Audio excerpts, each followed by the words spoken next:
like to welcome everyone to the regular meeting for the Board of Trustees for the College of Sequoias Community College District. Today is Monday, April 13th. And just want to acknowledge our new trustee. Thank you for, this is actually your first full meeting. First formal meeting, yes, thank you. Aguilar. And then Trustee Nunez will not be able to join us today. And then we do have a new seating arrangement. Trustee Diaz recommended a new seating, so I thought it was fine to place it where there's president, vice president, clerk, and then by the order of the ward, so we'll do that. There are no items to report from closed session, and we'll go ahead and start with the Pledge of Allegiance. Please stand up. Ready, salute. I pledge allegiance to the flag of the United States of America and to the republic for which it stands, one nation, under God, indivisible, with liberty and justice for all.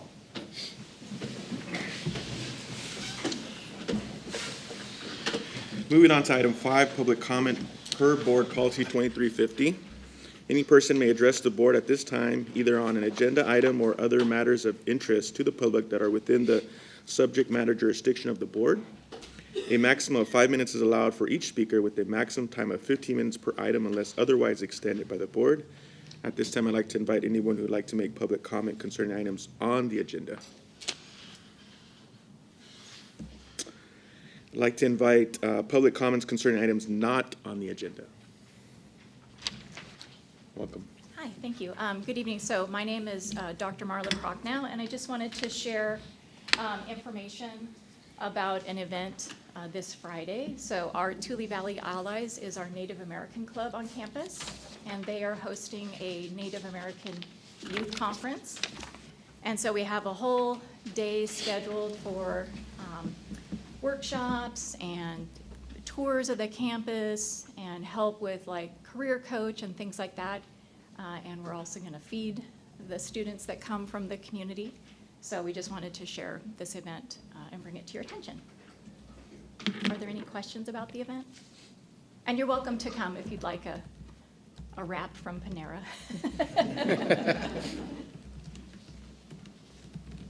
Is there I know there's a time frame, but is there a recommended time where maybe? Yeah, so probably between like 10 and noon would be a good time. Okay. That's when we're going to have them in the Morrow Gym and sharing about resources and things like that. Then after lunch, the students are going to go on a tour and see the arts, sports, science, all the corners of the campus. I think I've done this in the past. It was excellent. So wonderful. Thank you. Thank you very much. Thanks, Marla. Is there anyone else that'd like to make public comment concerning items not on the agenda? Okay, moving on to board executive staff reports, starting with our student trustee, Ms. Martinez. Start off, Midterm Madness and de-stress events were held on all 3 campuses, and they supported students during midterms. This event provided space for students to decompress, recharge, and connect with campus resources during a high-stress academic period. Last Friday, the Student Senate hosted our 3rd annual Spring Gala in Morrow Gym with 1920s themed music and decor and an amazing catered food. All proceeds of the charity went to Meals on Wheels, and then we have, I believe, 2 pictures and 1 video for that.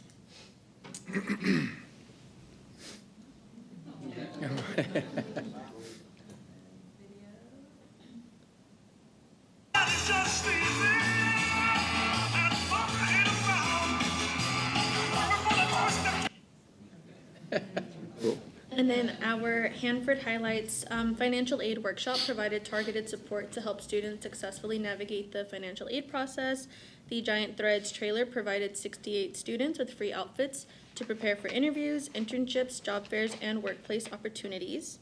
Students in the Industrial Maintenance Technology and Electrician training programs participated in training sessions that focused on building essential career readiness skills, including networking techniques, interview strategies, and resume development. The paramedic program application closed on March 15th with a total of 36 applicants, and the Fire Academy application closed on April 19th and currently has 45 applicants. Lastly, our Tulare highlights. On April 8th, the COS Tulare campus held its annual Easter egg hunt. where students hunted for over 1,000 eggs with a chance to win a spectacular goodie bag from various departments. On April 8th, the COS Ag Business Club held its monthly meeting in partnership with the COS Career Services Department to learn more about creating LinkedIn accounts and on social media. Professionalism. Club members also had the chance to take a professional headshot photo. And that is it. Thank you, Kenneth, for playing the videos and the pictures. Questions for Ms. Martinez?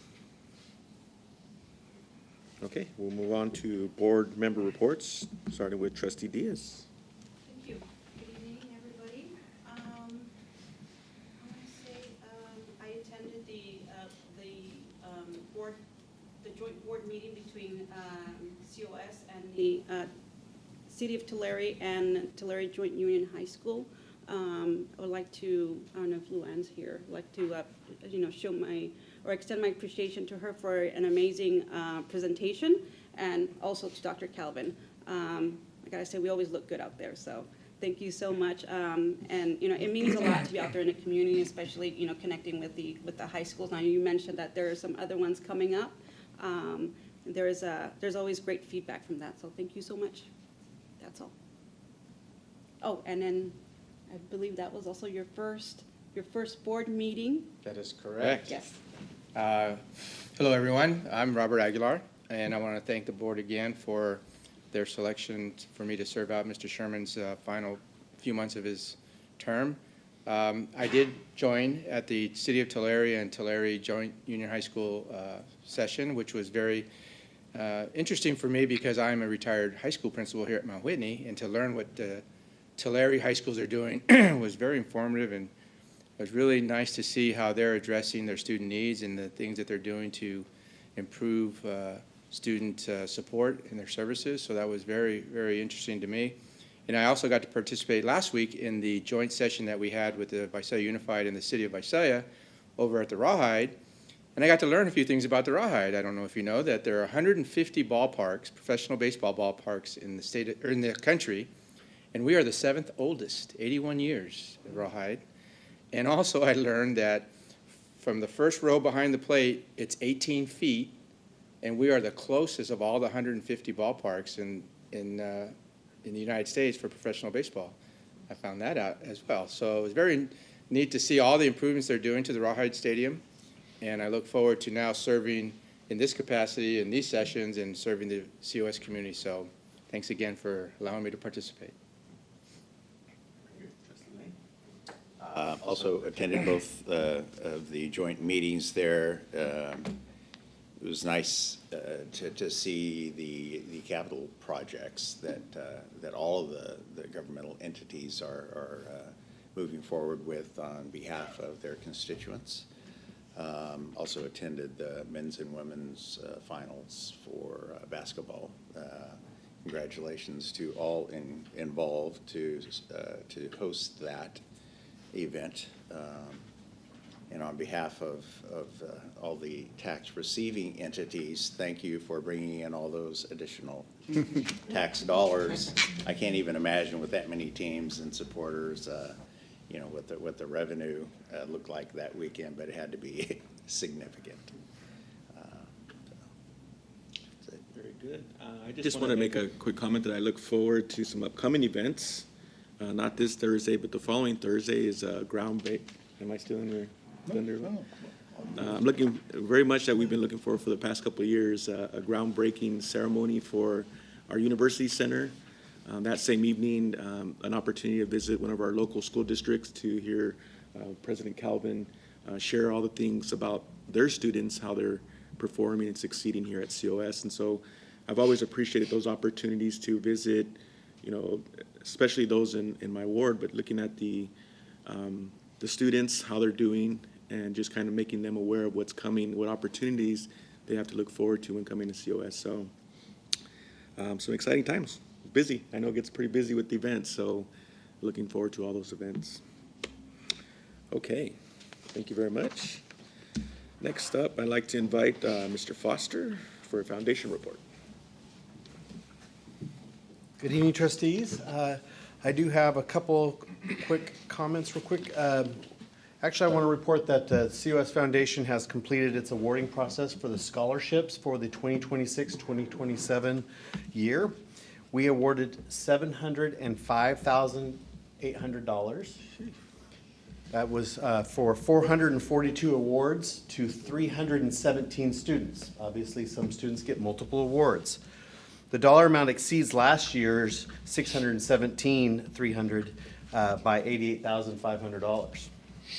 The average total scholarships awarded to each student was $2,314. We actually had 1,141 applicants submitting their application, completing their application, which wasn't, that's a 22% increase over last year submitted. Not a significant increase in number of students that start the application. We've chronically had like a 35 to 37% completion rate. And we just doubled down on completion. We didn't try to get a whole lot more applicants. We just wanted to double down on completion, and we were able to nudge that number up. So again, 22% increase over last year in number of applicants. So this is where, keeps me motivated is we gave out $705,000 to 317 students, but we had 1,141 students articulate need, right?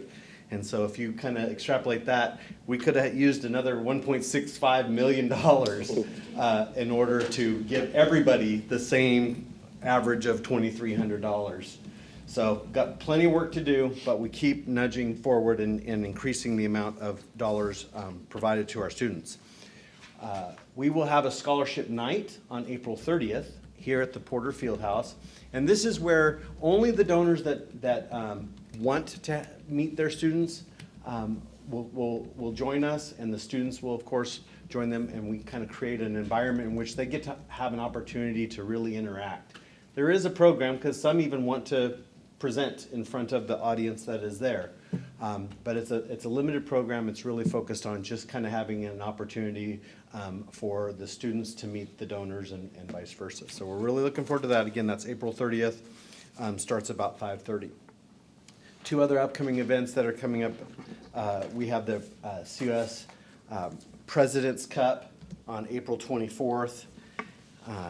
That's from 11 a.m. to 6 p.m. Now that's going to be at the Valley Oaks Golf Course. Most of you know that that has been historically at the Visalia Country Club. Visalia Country Club is going through an extensive amount of grounds work, and so their club course will not be available for that tournament. So we're going to Valley Oaks Golf Course, see how that goes.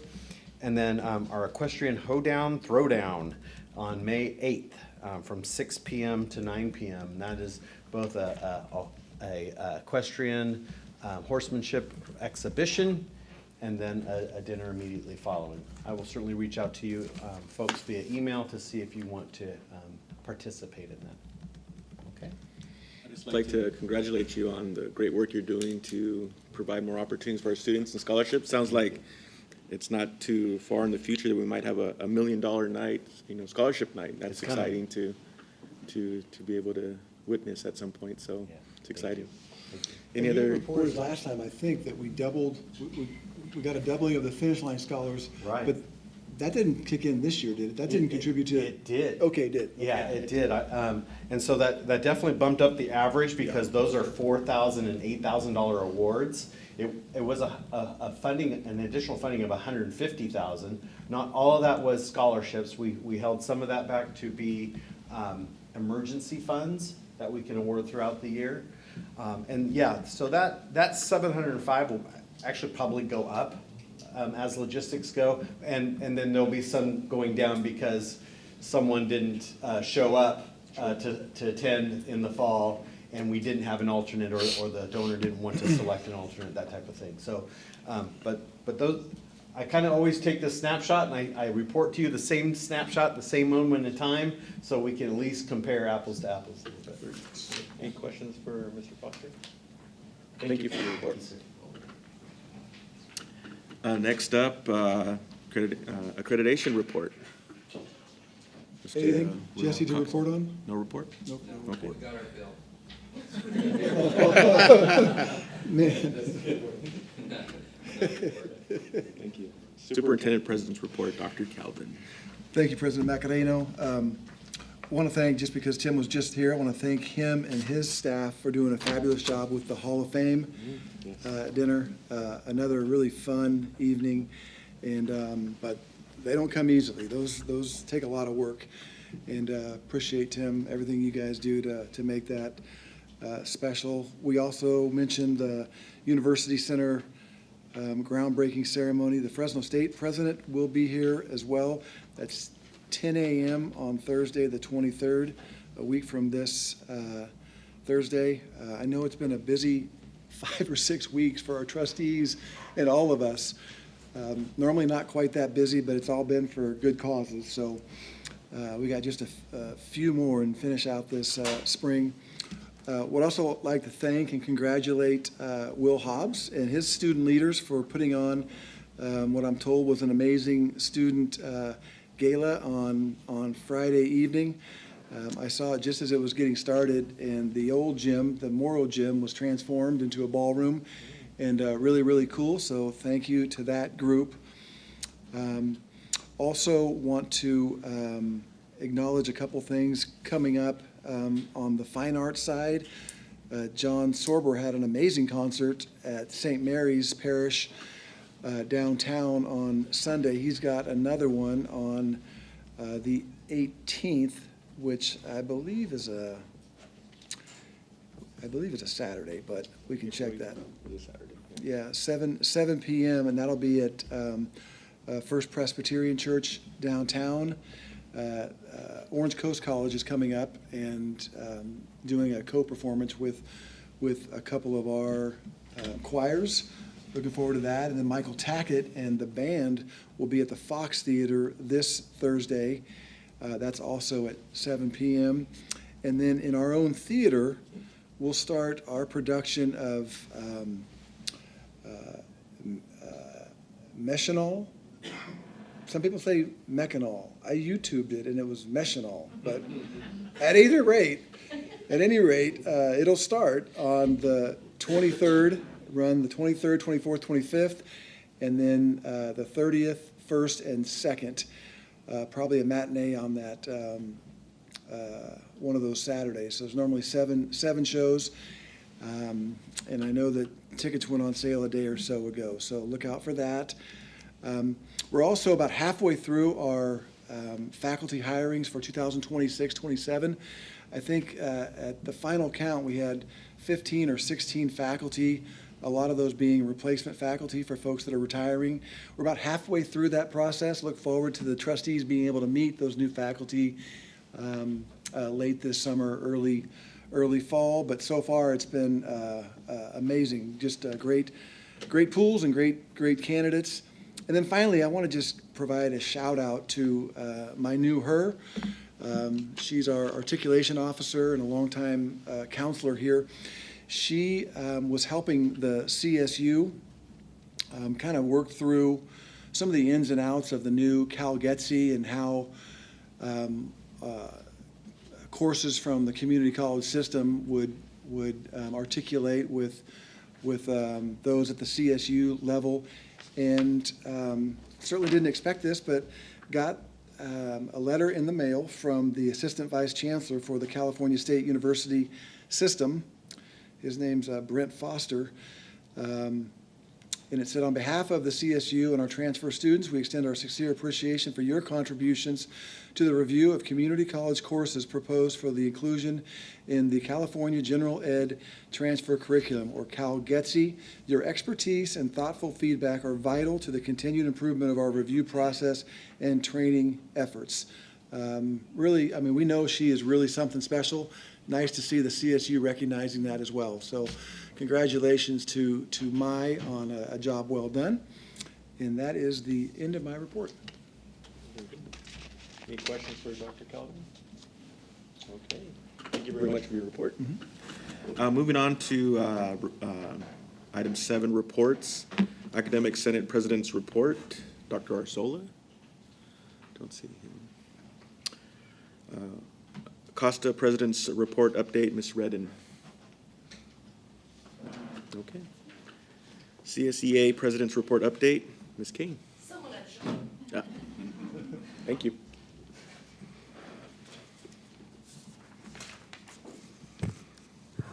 Good evening. First, friendly reminder that save the date, please, for the PACE end-of-year luncheon when the Giant of the Year awards are given. That's going to be Friday, May 8th at 11:30. We'd love to see everyone there. Second, I wanted to share that in recognition of Classified School Employees Week this May, our CSEA chapter will be selling candy grams. It's going to be a small candy flower with a note of appreciation from the gift giver to a staff person. You can celebrate one member for $5 or 3 individuals for $3. It'll be payable in cash only in person at each campus if anyone's interested. There will be more information going out via e-news, or you can contact me and I can put you in contact with the respective person. Next, we wanted to again voice support for the agenda item to issue proclamations for Black History Month, Women's History Month, and LGBTQ+ History Month. As we mentioned last month, a deliberate and intentional celebration of the contributions of Black Americans, women, and members of the LGBTQ+ community helps to emphasize that COS aims to be an inclusive and diverse institution that looks to help anyone succeed, regardless of their background. To address a few highly disappointing comments made on this topic last month, one, yes, I assure you these communities do in fact want these types of proclamations. Two, even if it is just a formality to codify something already celebrated, that's all the more reason it shouldn't be an issue to do so. And three, some of you might recall the issues that we had in recent history with public anti-trans hate speech by a club. I'm also personally aware of an alarming number of instances where microaggressions and blatantly racist and sexist comments have been made by employees of all statuses. COS is not so evolved as to be free of controversy and missteps with these communities. Proclamations to celebrate their history and contributions are the least that can be done. Next, I mentioned last month that CSEA had filed multiple grievances related to illegal practices around hiring, retaining, and reporting short-term substitute and professional expert employees. I want to thank John Bratch for meeting us that same week to discuss those issues. And from that meeting, Mr. Bratch shared that payroll will now send back timesheets that are not completed correctly to be amended by the supervisor instead of processing them with missing information. And Human Resources has modified its policies to ensure changes to project end dates are reported to the board in a timely manner. Still unresolved, however, is the district's practice of doing the convenient thing instead of the contractual thing. CSEA has expressed several times now to both Mr. Bratch and Dr. Calvin that when unclear situations arise, we want to work proactively to collaborate with the district to find solutions that meet the needs of our students while respecting the spirit of our contract. The current practice treats classified staff like an obstacle to district success and not like the essential partners we are. We are hopeful that bringing this issue to light in this space will help to bring better collaboration and respect in the future. Thank you. That's the end of my report. Okay, thank you very much. Thank you, Katie. And just so you know how serious I am about it, I was at one of the concerts recently, and a big issue that we've had is our ushers.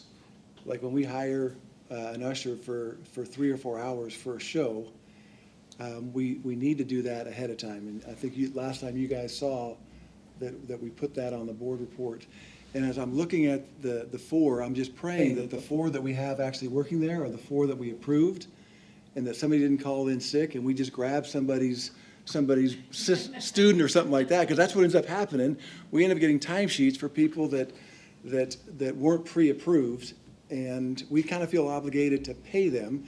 And that does cut against our contract. And so, believe me, I'm thinking about it as I'm preparing to watch a show. I hope these 4 are the 4 that we approved and not some fill-in that we didn't get approved. But that's the kind of thing that we've just got to be a little better at. So thank you. COSAFA President's Report Update, Ms. Alberti, or representative from Ms.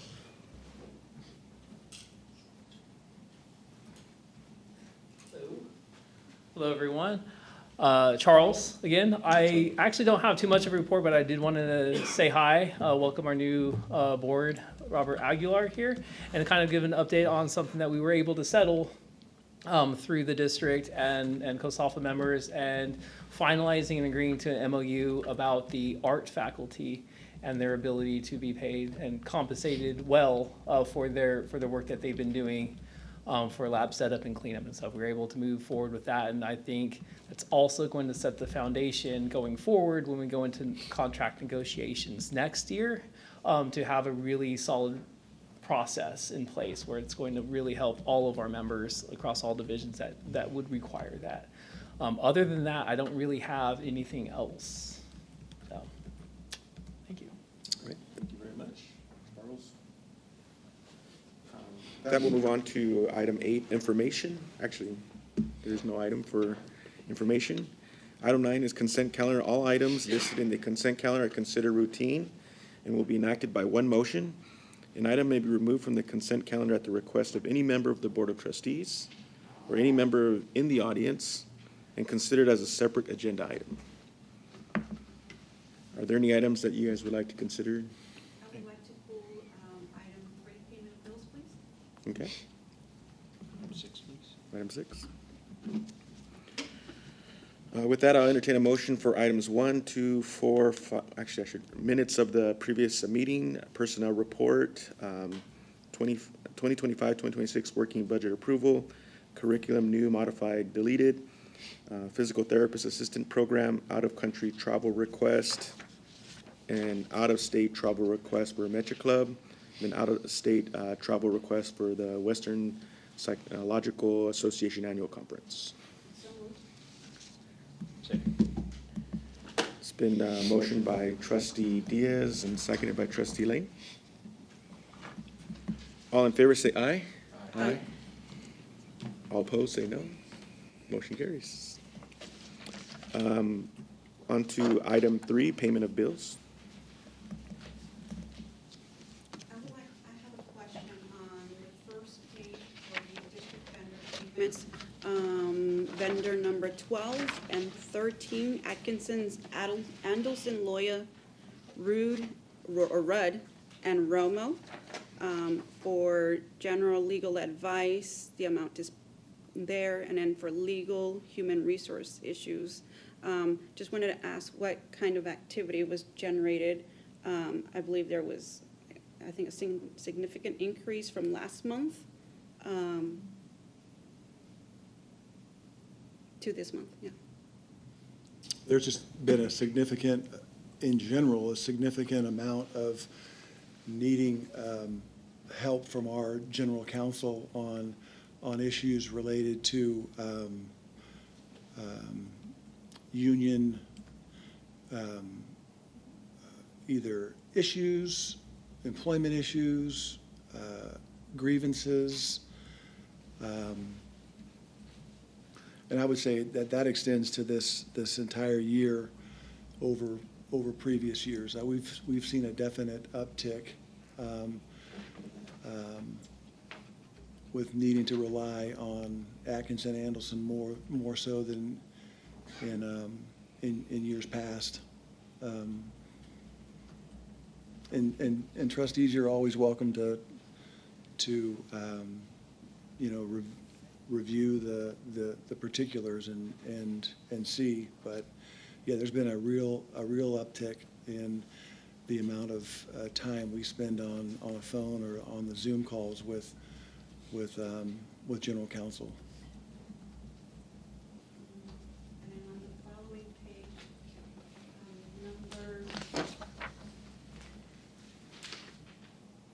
item number 82 and 83. I believe I had asked about this item for Jose Trinidad Garcia Guzman for lease payments. I believe we weren't sure what it was about. Or The downtown Tulare Cross property? Oh, okay. Yeah, we did establish that. That one, So okay. that's a reoccurring monthly charge. We had leased 3 buildings from Mr. McElmoyle, who sold the property to Mr. Guzman. And McElmoyle sold, we ended up dropping 2 of the properties and only retaining this one to support a partnership with Tulare Joint Union High School district, and some electrical or HVAC programs for their students, kind of a dual enrollment process.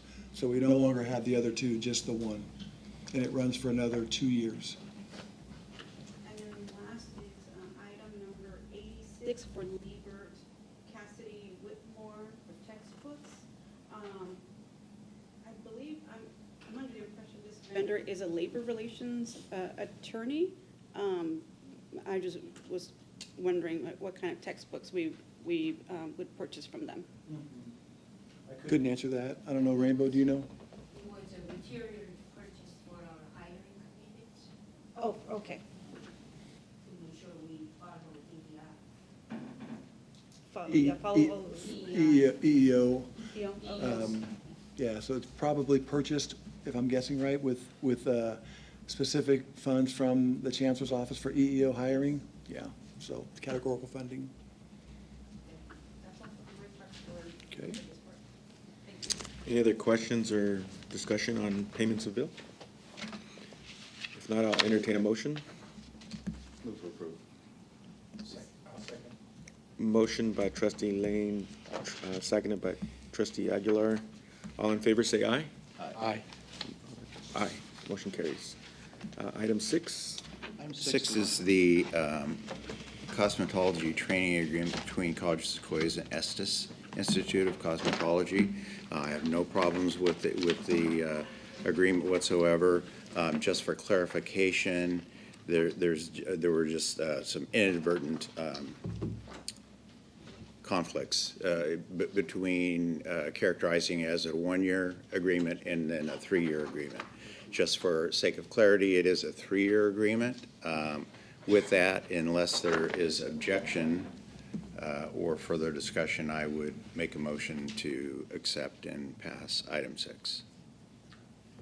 And then we would go back and Yes, there's a with- couple of with those typos in the actual modifications. contract to say 1 year. And so I think Dr. Shingle's on that, is on that. So I have a motion from trustee Lane. Do I have a second? Trustee, second by trustee Diaz. Any further discussion? All in favor, say aye. Aye. Aye. Motion carries. Thank you. Mr. Chair, I apologize. I forgot to ask to pull item number 5, curriculum. What's the, it's already, well, what did Make a you, new motion. I guess I'm not, I don't know how to backtrack that. What's We the- could reconsider if there's sufficient need. Yeah, if you, I suppose we, I'm okay we with have the conversation and make the decision. Be my thought. anyone opposed to opening item 5? No, I didn't. Trustee Diaz? What's the question? Oh, my She wants question- to, she has questions about item, Question Right. about Item, number, yeah. yes. So she can just ask it, and if there's an issue and we need to retrace our steps and reconsider approval, then we'll do that. But what's the question? My question is for the course deletion on page number 3 for the journalism classes 116 and 117. I see on here it hasn't been offered in 2 years.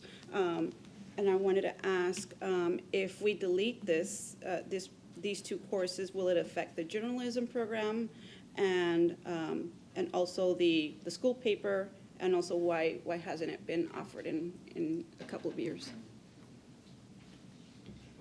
Jesse, do you want to handle that one, or? Yeah, it's actually, we have trouble filling those classes in general. There's not a high demand, and we put these classes in the schedule, they just don't fill. So it's not for, I guess, page it's not fair to 3. say it's for a lack of effort. They're just, the demand isn't there. No, we wouldn't delete the classes if it was to inhibit students' ability to continue and get the degree or certificate in that area. And right now, it will not necessarily have a negative impact on the student's ability to do the paper. We've had those conversations, and right now, we're kind of just maintaining status quo. It's been a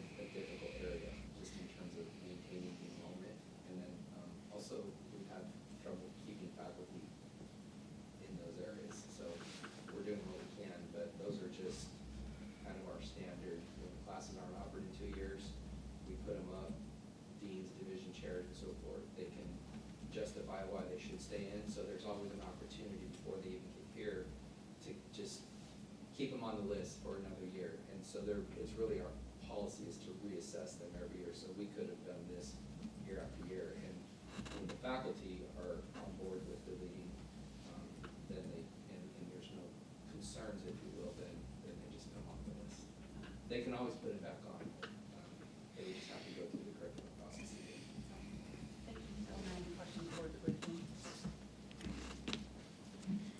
Okay. That item has been approved, so we'll move on now to action items.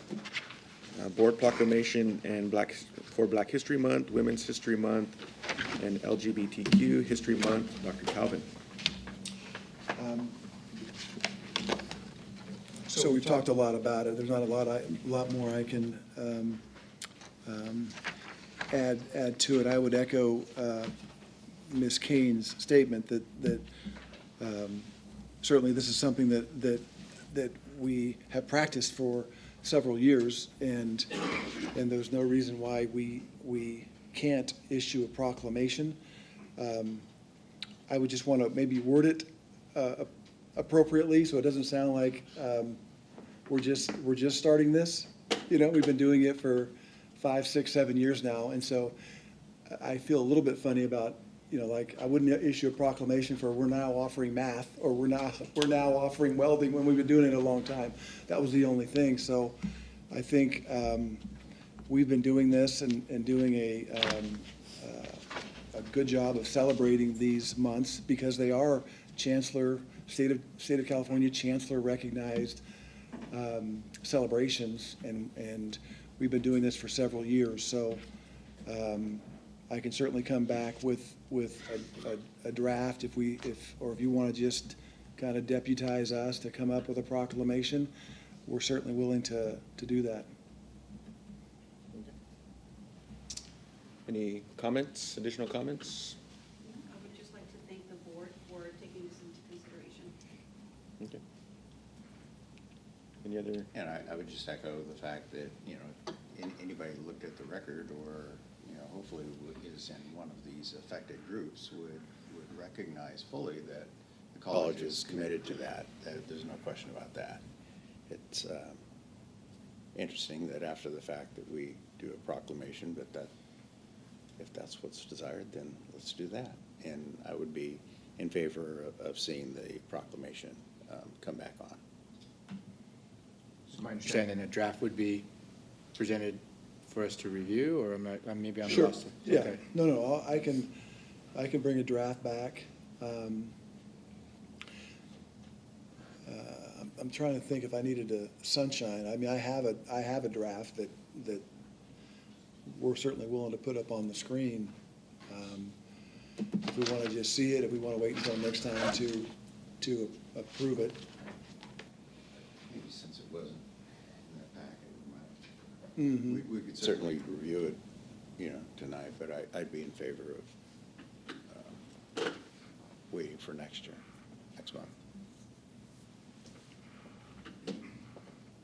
For several years, the College of Sequoias has celebrated the State Chancellor Office recognized Black History Month in February, Women's History Month in March, and LGBTQ History Month in October, and will continue to do so in support of our diverse student population.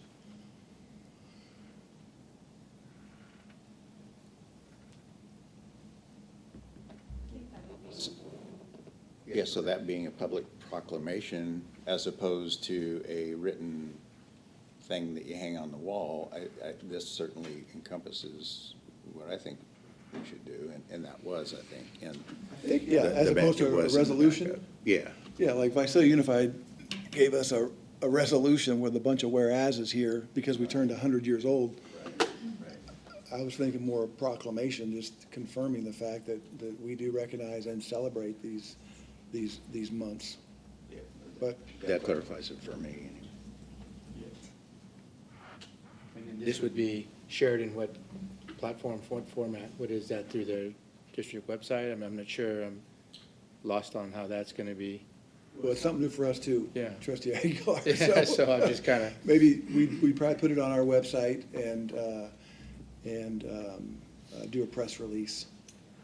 Is it something that we would present at a board meeting to a group of students, faculty?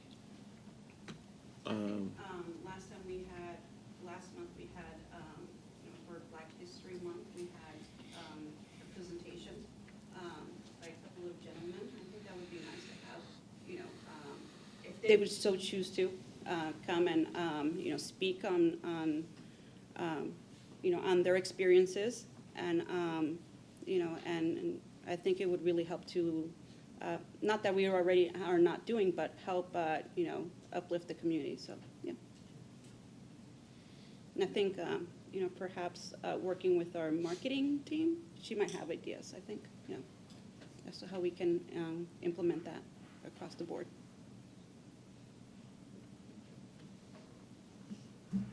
So would you like to see this next month in a formal? With your clarification, I don't feel a need to, but whatever the desires of the board are. I was, in my mind, for some reason, I was thinking resolution as opposed to proclamation, but in your explanation, that clarified it for me. I would concur with that assessment. I would move with regard to this item that we accept the proclamation as discussed and direct the president superintendent to distribute that in all ways appropriate. I have a motion. I would second that motion. So I have a motion and a second. A motion from trustee Lane, seconded by trustee Aguilar. All in favor, say aye. Aye. Motion carries. Okay. Thank you. Next, annual board priorities 2026, 2027. Dr. Calvin. We, as you know, we went through this as we normally do at our board retreat, held back in March. And after some discussion and some consolidation and a couple subtractions and one addition, we came out with the following board priorities. Combined a few things into number 4, allowing us to eliminate the old number 7 and then added a new number 7, just to focus on making sure that we keep up with our physical plan to meet future enrollment and programmatic needs. Happy to answer any questions that you might have, or if I've missed something, board members, let me know.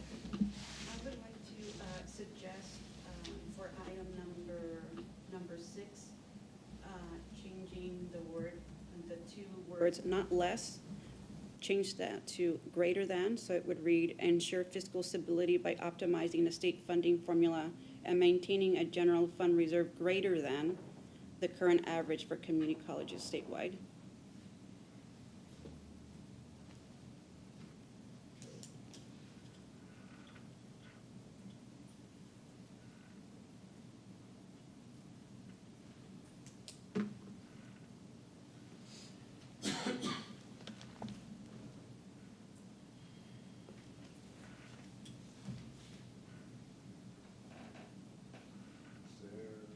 Any objection there? Is there support for that? No, it's the same thing, so. I will make that change. Is there another term that we can use for physical plant that you guys had considered? I understand the meaning, number 7, the new 7. Number 7. I think the technical term for buildings in an institution like ours is physical plant, but maintain and expand. Substitute facilities instead of plant, but I do agree that the plant is.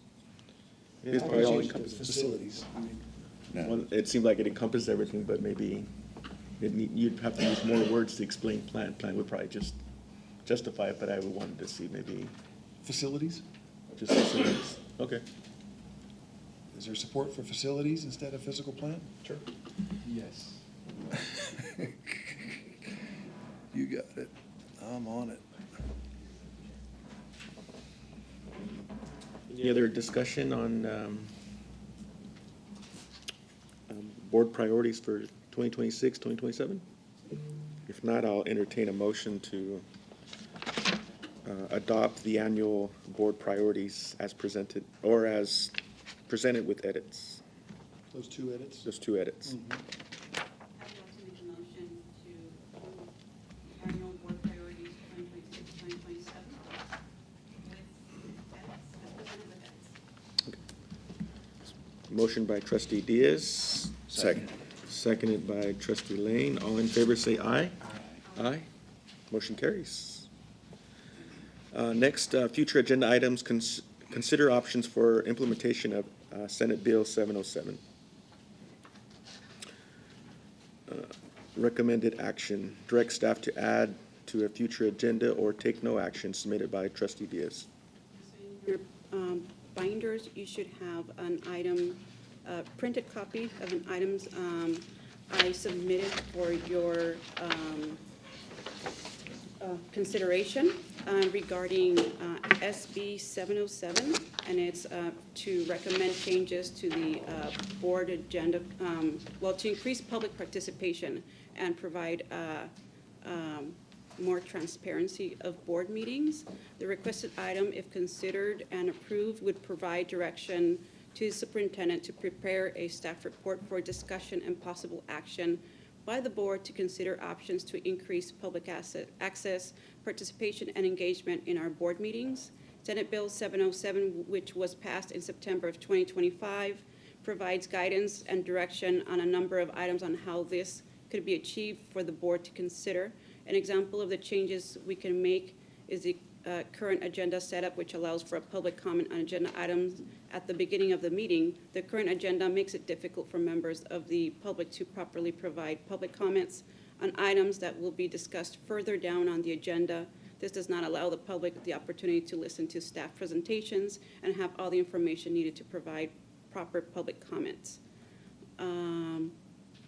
And there are some, the staff report could also include recommendations that would change the order of the agenda to allow public comment at the beginning of the meeting on non-agenda items, as is the current practice, and allow for public comment, if any, at the end of the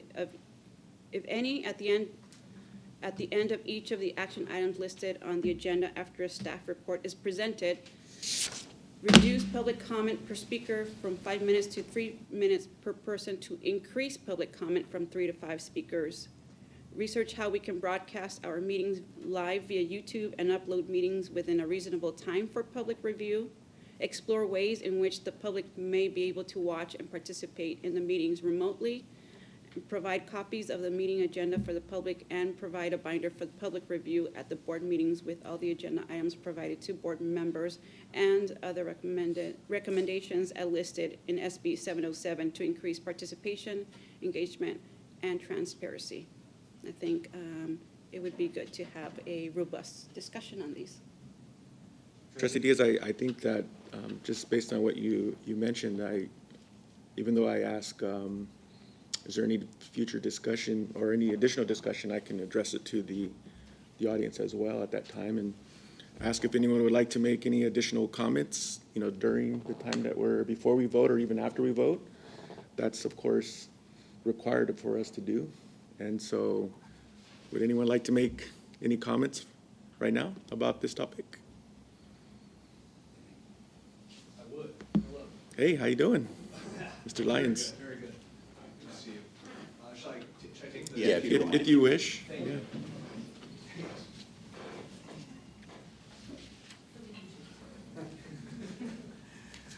And we typically state your name for the. Yes, Lewis Lyons, hello. We know. I actually did not know that this item was on for discussion. I think that this is a good idea to have the meetings live streamed for folks who are disabled, unable to attend for whatever reason.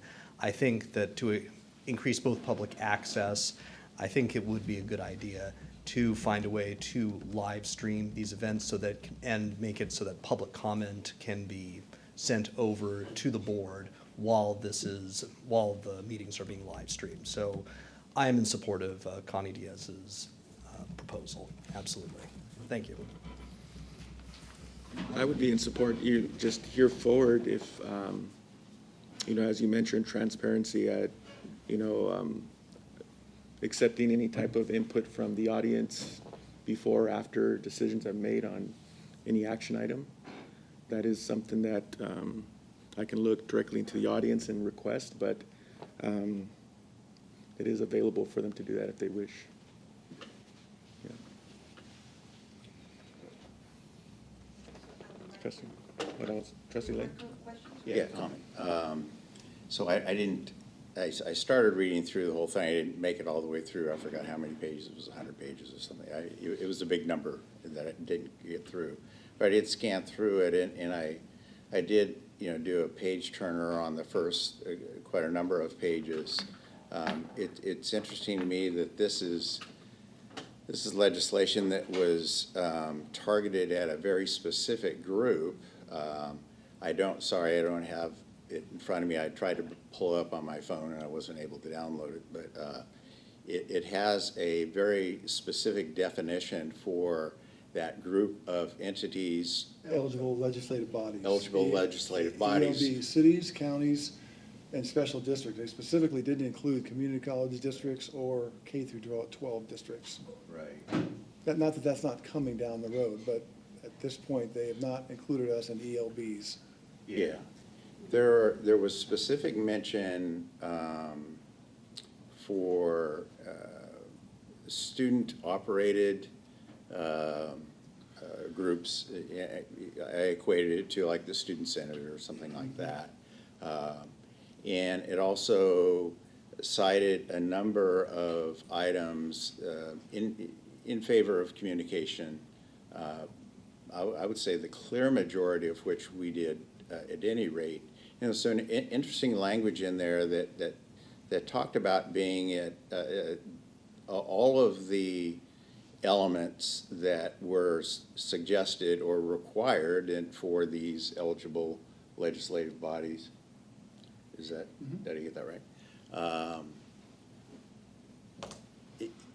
There was a point in there in which I found it very, very interesting that it almost allowed them to pick and choose. I thought, well, that didn't sound like law to me, but at any rate, that's the way that I read it. But I think my point is, this is not legislation that was aimed at community college boards. If there's anything that we should do with it, because I would not be in favor of going out and looking through any legislation that has a valid application to a specific group and say, well, gosh, let's do that too. We have enough in Ed Code that layers on top of other state law that regulates what we do. And I think it's very interesting and very telling that community college were specifically not included in this legislation. So I'm not sure why we would, thumb through any legislative actions and say, well, gosh, let's grab that one and do that one as well. Again, we can look through, see if there's, good things that we might want to incorporate, but to incorporate it entirely, I am not at all in favor of. It wasn't aimed at us. And typically, as we know, legislation comes in as a result of somebody doing something outside of the boundaries, right? And so if community college had done something outside of the boundaries, I'm quite confident that we would have been included in this legislation. Given the fact that we're not, I'm not in favor of, incorporating that into our, the way that we do business. Trustee Aguilar, any comments? Frankly, for me, I'd like to read the bill a little bit more closely as what Trustee Lane was talking about, just so I have a better understanding before I want to make a comment one way or the other. I think that's fair both to the public and to myself to make sure I understand exactly what that bill reads. And so I'm not comfortable taking any action today, but that doesn't rule out the fact that we could consider it later. I'd just like to read it more and just get more knowledge about it. Send all trustees a copy of that, and then we can include this as a future item for consideration to be included as a future item. Just duplicate what we did this time. We could do it again next month, but I'll send you a copy of SB 707. And, you know, if you want to have a lengthier discussion on it, we can do it in June. If you don't, you don't have to consider it. And there's even some things that were just discussed, like changing the order of the agenda and a few things like that. Those aren't in AB 707. That's just, we've just had a way of doing things here. That could be changed without adopting something that we're not required to. And, you know, it's just a matter of preference. But we could certainly look at a few of those changes without getting into some of what is required of SB 707 for ELBs and not us. I would like to respond to Board Member Scanlon's comments. So it is my understanding that this board would be considered a board that sets policy for the college. Am I correct or not? Yes, but that doesn't, I'm not sure where you're going with that. Well, It SB doesn't have a direct line to SB 707. So the reason why I say that is because, well, you said that the SB 707 is not targeting community colleges, but it is including them. And the reason Not why including them. it is not included them? Is specifically not including them. They're absent from the list of legislative bodies that SB 707 applies to. We did verify with council that neither K through 12 or community college districts are included in the eligible legislative bodies. Otherwise, we wouldn't be having this conversation. We would just adopt, we'd have to adopt SB 707. There's a handful of things in there for all Brown Act organizations, of which we're one. Like when we get a new trustee, like Mr. Aguilar, we have to send a copy of the Brown Act to him. Trustee Lane mentioned the student groups and the affiliate groups. If they choose to do a remote meeting or have some members log in remotely, it's easier to do now than it was under the temporary COVID rules. They've made that easier for groups. They've even changed the way groups, governing boards can have a remote member, whether it's for just cause or whether it's for a disability. There's some things like that. But in terms of the eligible legislative bodies that have to do two-way communication, that have to translate all of their agendas into 3 languages, that more restrictive piece is only required of cities and counties and special districts, and not K through 12 or community college districts.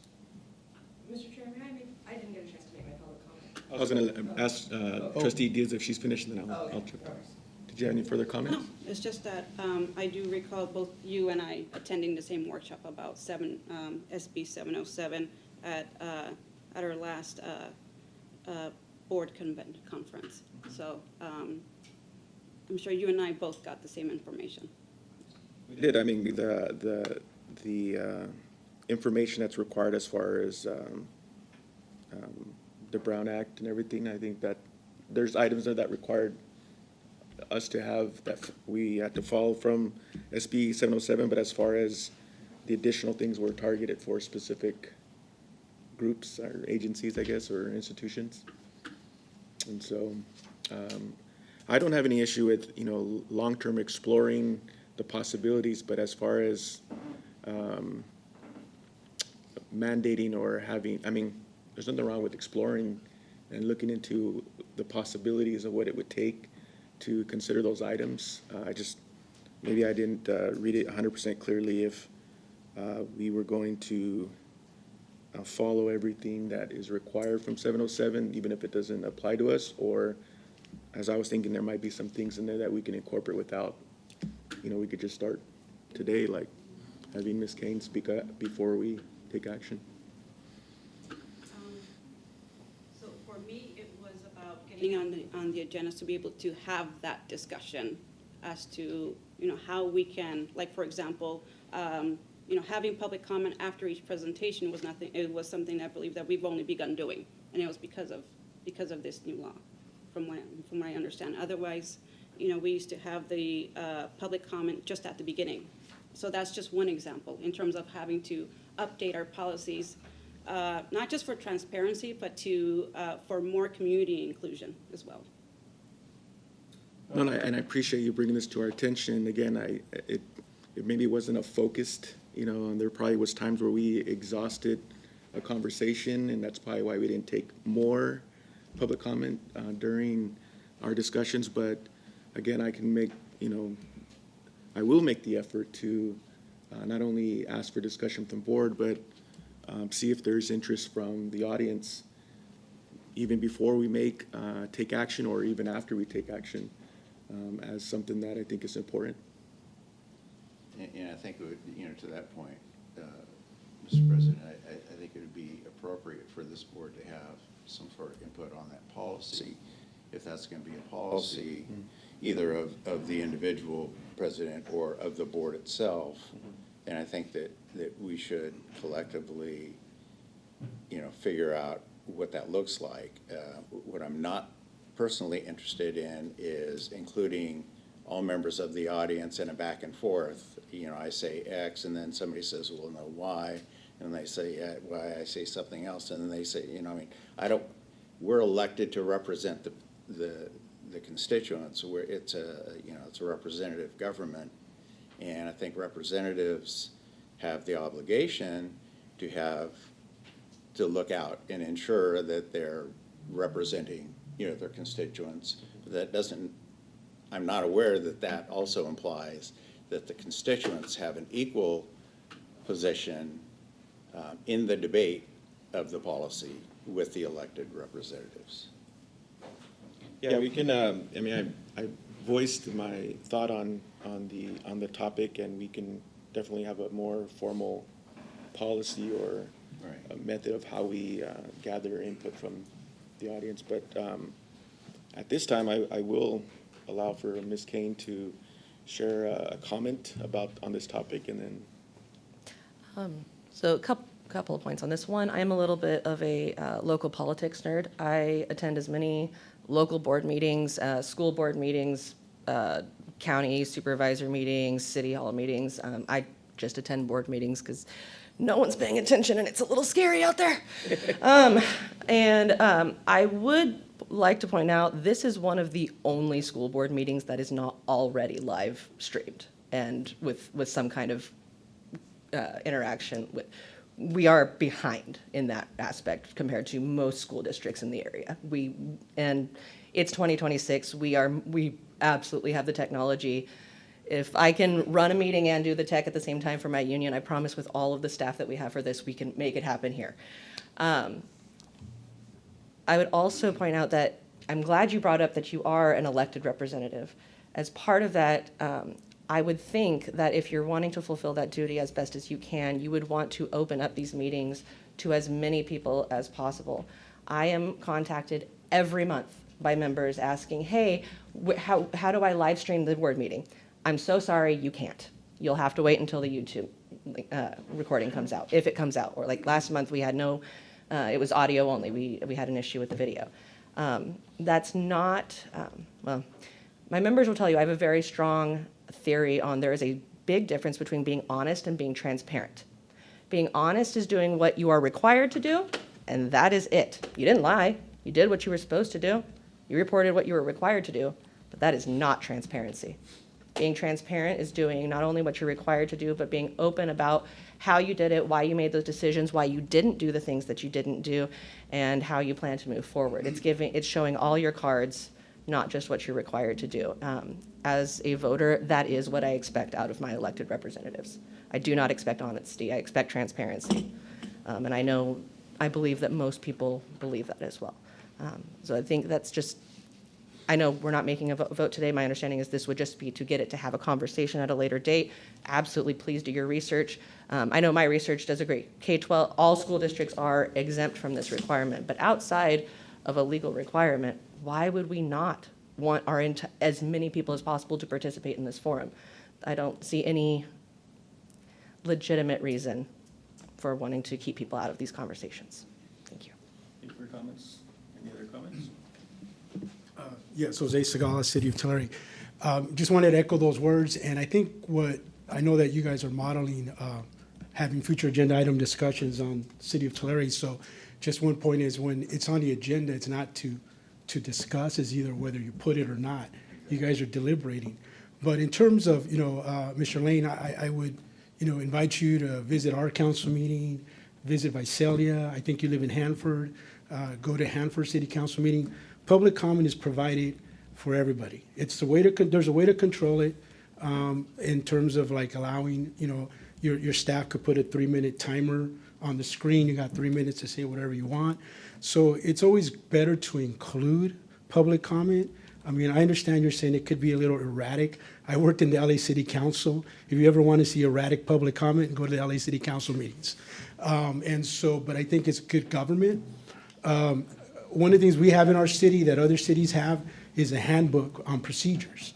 There is nothing, Mr. Aguilar, precluding you from voting as a board member to reduce the amount of time public speakers get from 5 minutes to 3, to make it to 5. You don't have to rely on SB 707, SB 1098, SB 1, whatever. You can do this, a good government practice.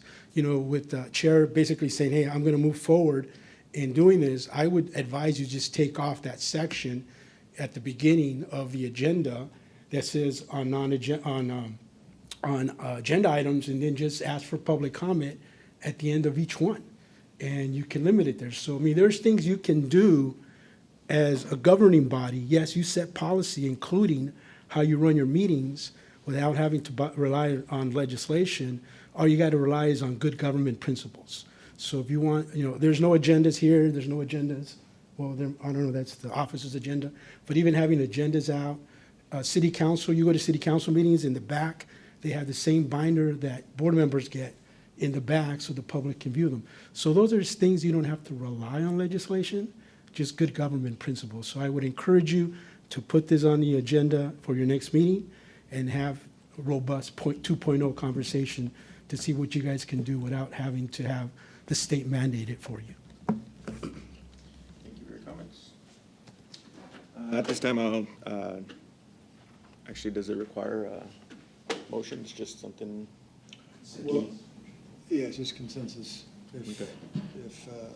We'll let you continue. Would you consider the consensus being direct staff to add to a future agenda or to take no action?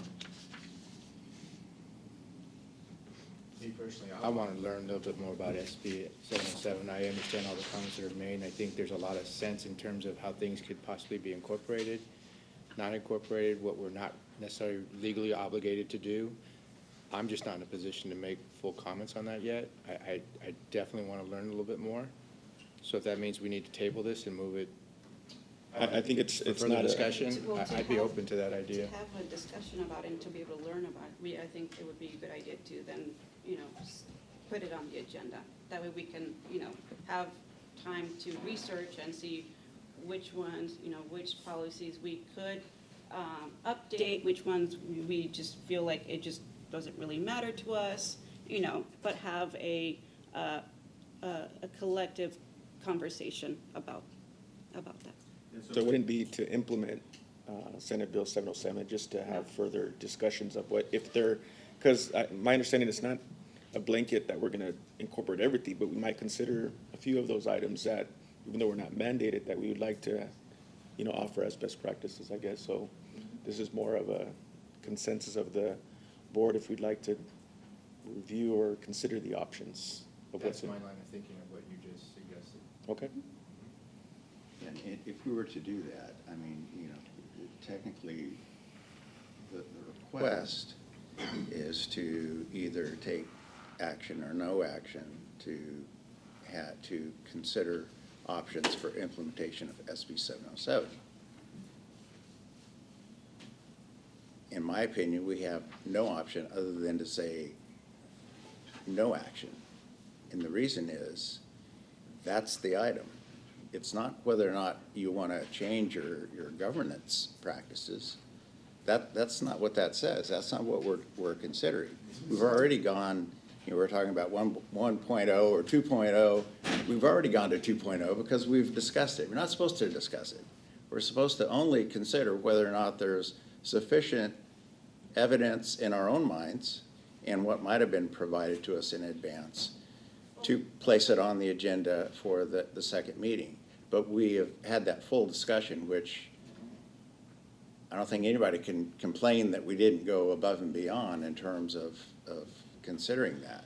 So if there's a different item to consider, then we should place that on the agenda, and we should consider whether it's broadening the governance practices or whatever the topic might be. Let's consider it in the appropriate format. So would it be? Actually, the way it's listed on, the way it's titled on there is not the same way I believe that I submitted it on as a memo.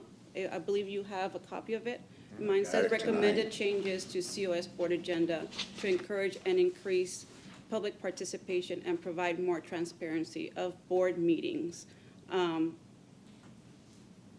Now, the memo that I submitted doesn't say we have to implement all of SB 707. It just says, whatever is recommended from SB 707. I received a memorandum in the board packet tonight, right? So what's on our agenda, our collective agenda for tonight, is on the screen. The title that- Clarify, Dr. Calvin, please? Yeah, the title was something that we didn't want to put a paragraph in there as the title, so we said, consider options for implementation. We just looked at everything here, and then including, there's a catch-all. Your final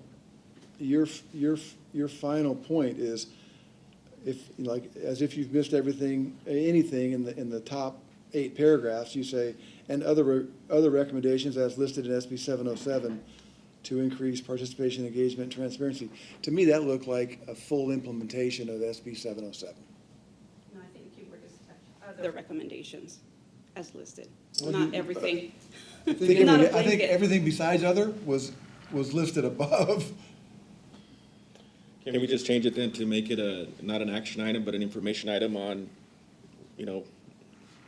what is Senate Bill 707, and so we all have an opportunity to gather what's. It doesn't necessarily say it has Says to on be. there, on the title, is that what it is? That's what it seems to me. But did you ask specifically that it be an action item? To be placed for consideration as a discussion item at the next So agenda, it could yes. be informational, and we discuss it during informational? Well, as an action. Or possible action. He did put possible action. Yeah. As worded, I believe Mr. Lane's correct in the sense that we need to decide whether we're going to take action or not. And I don't think that's what Trustee Diaz is thinking in terms of what she's presented, I think in terms of more of an informational idea, because if you look at, in reading this memorandum that we just received today, there's many things here, but what Dr. Kelvin mentioned about other recommendations kind of opens it up, so we don't know specifically what it is that we as a board are to consider implementing in moving forward. So I don't think we can take, in my view, a vote to either we say no action item or we somehow modify or change the verbiage there in that agenda to make it informational, because I kind of agree that I'm not ready to take an action, so I'll say no action in that sense, because there's not enough here to give me specifics as to what is it that wants to be included in what we do as a board. I think there's some really interesting suggestions here that could be looked at and considered, but I think it's too open at the moment for us to take any kind of action as that language reads, and I agree with Mr. Lane in that. We either need to change that language, or we got to take a vote on whether we're going to take that as an action item or not, in my view. The recommended action is either to direct me to add it to a future agenda, which doesn't have to be action. It could be informational or action, just to a future agenda. Or take no action, meaning we don't talk about this again. It doesn't come back up again. That's all the action is. And really, it's not an action item. It's a consensus. Do you want to see this back as either an informational or an action item, or do you not want to see it? And if, as Mr. Segala said, they do it at the city of Tulare, and when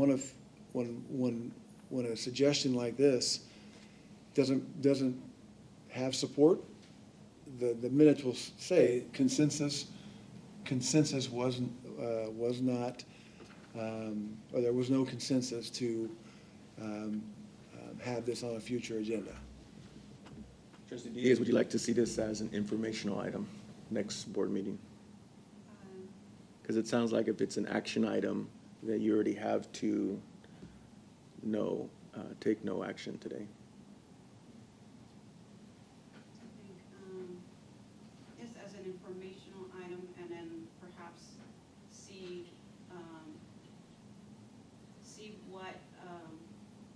which policies we could possibly explore to update.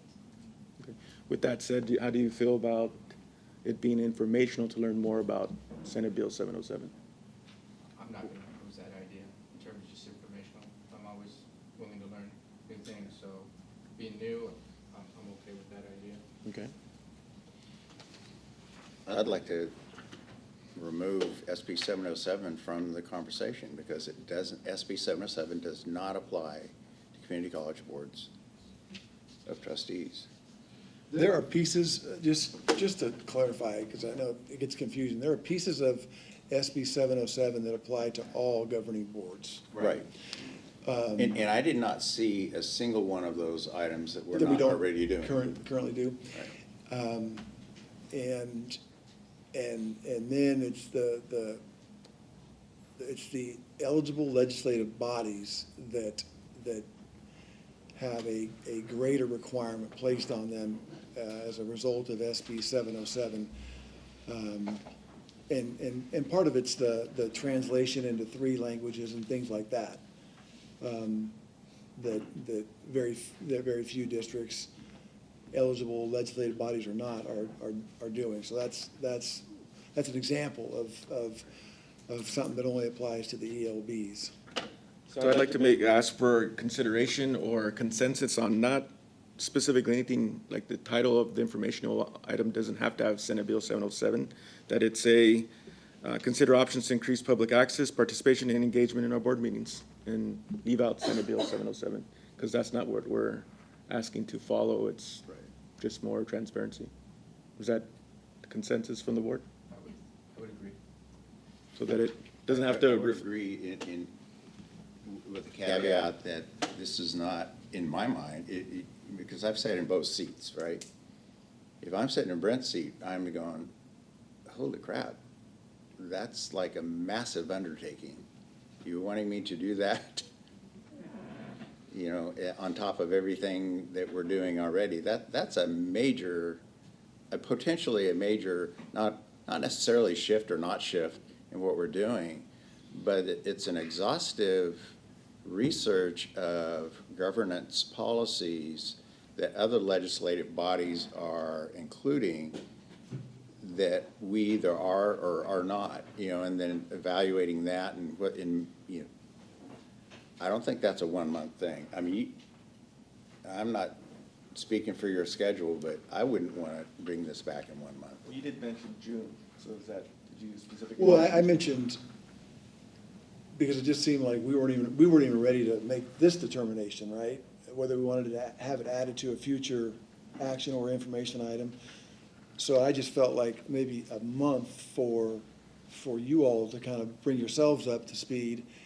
And then we would bring back some key elements of kind of what we're talking about here. I was doing the work on SB 707 this fall to know if it even applied to us and so forth. And so I can dust off those notes and do our best to just kind of bring them back in sort of a bullet format. These are the things that are required of all Brown Act institutions, and we're currently doing them, or we will come July 1st. These are the requirements of the actual ELBs, and you know, we can treat it a little bit like a smorgasbord. Like these are some of the things that we can incorporate, and these are some of the things that we're choosing not to. We can probably do something like that for the May meeting. If we want to include it as a future agenda item on the May board agenda as well, we'll be a little more prepared for it. Both you as trustees and us with some background information, and then we'll see what we do for it for June. Okay, so I think I have the consensus that it's not about, specifically about implementation of Senate Bill 707, but to review options to encourage and increase public participation. So I believe we have the consensus. We'll move forward with that request. Okay, thank you everyone for attending. Appreciate your input and your participation. Meeting is adjourned.